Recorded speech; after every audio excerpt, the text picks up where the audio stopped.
We are entirely skipping the usual preamble today because honestly, we are dropping right into the absolute deep end. Welcome to the Explainer. Today we are immersing ourselves in the high-stakes, incredibly adrenaline-fueled universe of Dreamweaver. We're looking at a truly fascinating display of tactical combat, deep elemental physics, and, perhaps most importantly, psychological warfare. Specifically, we are going to meticulously break down the intense pivotal showdown from Book 7. I'm talking about San versus the Armored Basilisk of Despair. Now, you have to understand, this isn't just your standard physical fight where two characters just swing swords at each other until one falls down. Not at all. This is a profound test of maturity, it's a high-level chess match of strategy, and it is a massive deep dive into the kind of elemental mastery that is absolutely required if you want to face down the ultimate evil in this universe. So buckle up because we are getting right into the action. Okay, let's dive into this. Because this right here is the fundamental, utterly terrifying question our hero, San, is facing as he steps onto this particular battlefield. I mean, just put yourself in his shoes for a second.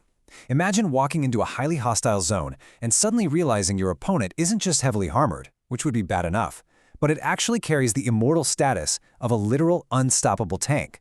We aren't just talking about thick scales that might bounce off some normal everyday attacks. No, we are talking about an entity that serves as a direct, physical extension of Zanbongfar, the Nightmare King himself. The stakes here are absolutely astronomical, literally off the charts. San is up against a creature that represents the creeping, constantly regenerating dread of an ancient, apocalyptic evil. It's this imposing, seemingly impossible wall to climb, and getting past it, well, that requires a level of tactical awareness that goes far, far beyond just swinging a weapon and hoping for the best. To truly wrap our heads around the sheer gravity of this encounter, we have to look closely at the broader lore that was established right in the prologue of this entire conflict. Let's rewind a bit. Over 20 years ago, the corporeal, physical forms of Zanbongfar's forces were completely destroyed. Sounds like a massive victory, right? You'd think the world is safe, but actually, they have been slowly, methodically, and quietly growing in strength in the background all this time, like a virus mutating.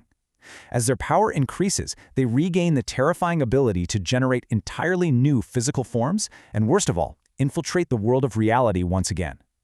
Now, to be fair, the heroes have definitely had some major hard-fought successes along the way. They actually managed to completely shut off the infiltration portals for the Fire and Windtails. And we can't forget about Chaos, who, in a massive twist, defected to become a soul of virtue and shut down the Time Tail. Huge win. But the Nightmare King is far from finished. Two tails still remain on the board, and the one we're zeroing in on today is the terrifying Armored Tank. I need to stress this. This isn't just a random monster of the week that the hero can just swat away. It's a vital, central piece of a regenerating, world-ending threat that could literally doom everyone if San fails here. But here is where the story gives us a really fascinating layer of complexity, and it ties right back to family legacy. San's father made a massive, life-altering sacrifice years ago.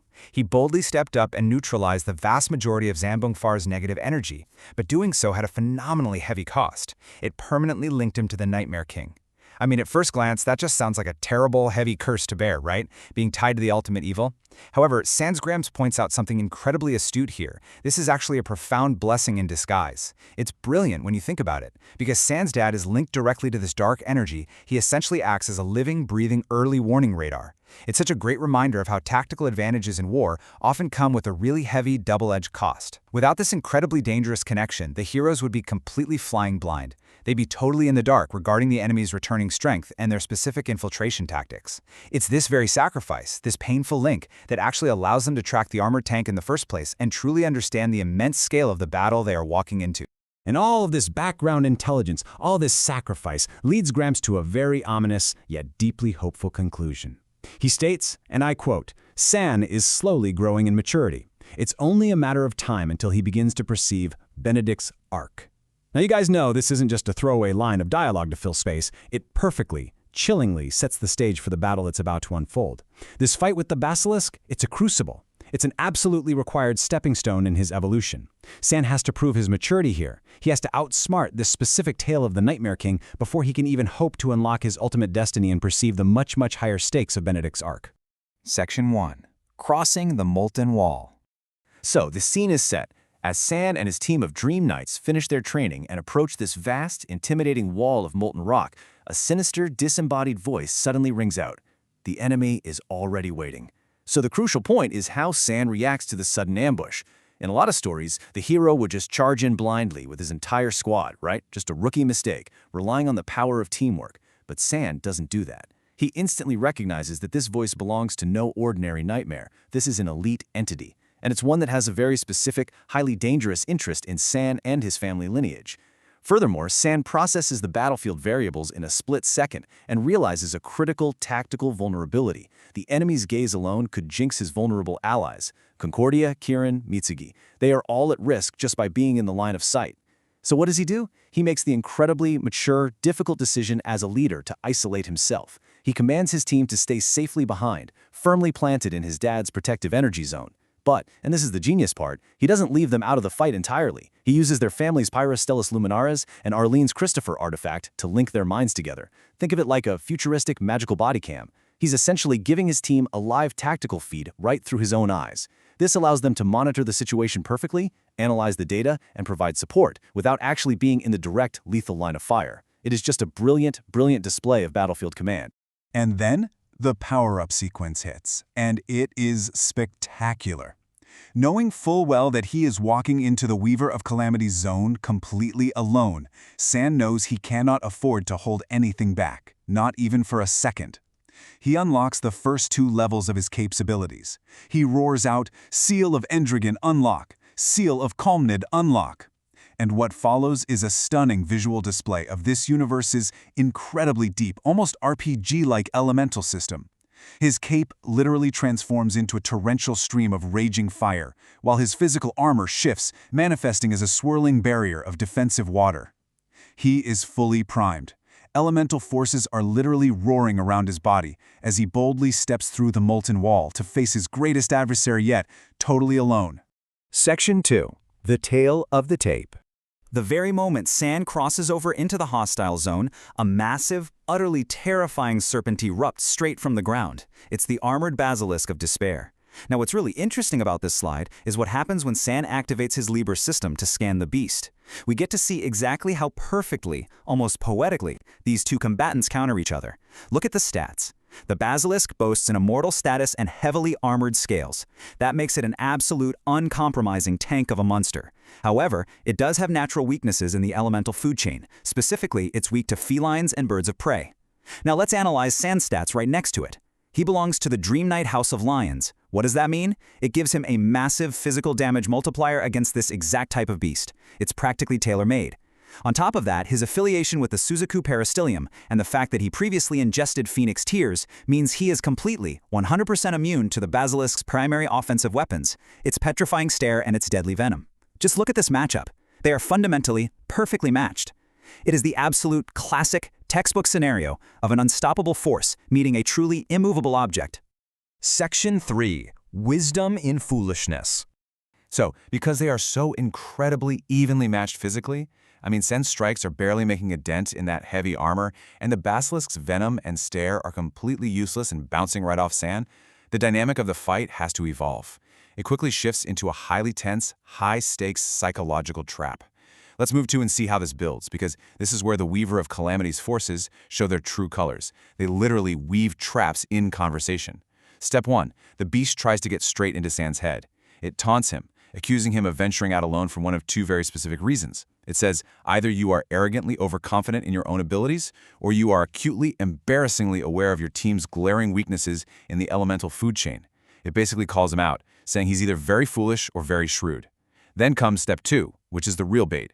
The Basilisk is actively, conversationally trying to lure San into unlocking Farron's seal, which is the seal of wisdom, just so San can prove his ego and show that he is the latter. Prove that he's shrewd. Why is it doing this? Because step 3 is the horrific payoff. If San gives in to his teenage ego, if he tries to prove he is shrewd and unlocks that specific seal prematurely, he will instantly throw away his current, perfectly calibrated tactical balance. He'd be playing right into the Nightmare's hands. It would be a fatal, amateur mistake. But San sees right through the deception. He remembers his dad's explicit, life-saving warning that the Weaver of Calamity always takes advantage of your failures. San absolutely refuses to take the bait. He stares down this immortal talking tank completely unbothered by the mind games and delivers an incredibly electrifying declaration.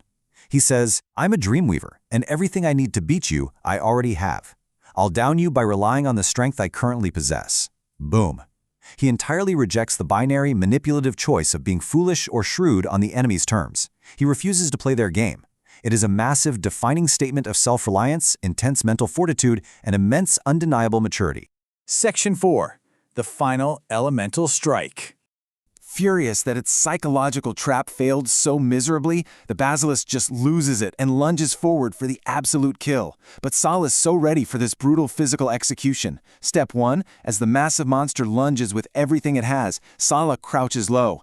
And this brilliantly illustrates the tactical genius here. He uses the torrential flame stream from his cape, not as a traditional weapon to burn the beast, but as pure jet propulsion. He rockets completely out of sight into the sky with blistering speed, ironically proving he's on the path of the shrewd after all. Step 2, now perfectly positioned high in the air above the beast, he generates heavy, incredibly dense metallic earth armor, specifically concentrating it right around his knees. Step 3, he takes raw, crackling lightning and channels it directly into that metallic knee armor, creating a devastatingly dense, highly electrified physical payload. It's basically a kinetic bombardment. He comes crashing down from the sky, slamming into the Basilisk and burying its heavily armored face deep into the solid surface of the ground. Finally, Step 4, he unleashes a massive, blinding blaze of fire all around the trapped, stunned beast, executing his signature integrated element finish, the Conviction of Hope.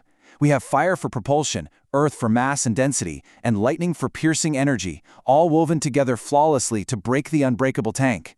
And as the dust finally settles on the battlefield, with this elite, supposedly immortal armored nightmare completely defeated, its head quite literally buried in the dirt, San stands over the smoking crater. And he just drops the ultimate, cheesy action hero one-liner. When you fight a basilisk, wear a helmet.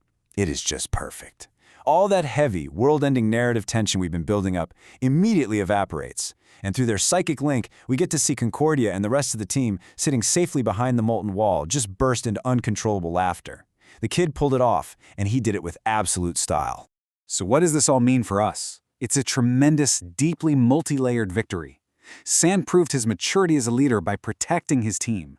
He completely outsmarted a deadly psychological trap designed by the Weaver of Calamity, and he perfectly integrated his complex elemental physics to defeat a major, regenerating tale of the Nightmare King.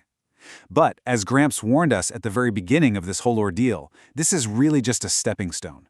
Yes, San has mastered this current level of combat and tactical awareness. He has definitely evolved enough to perceive the voices and the tricks of nightmares. But the ultimate lingering question remains, towering ominously over his future. When will his maturity grow enough to finally perceive the looming absolute endgame, Benedict's Arc?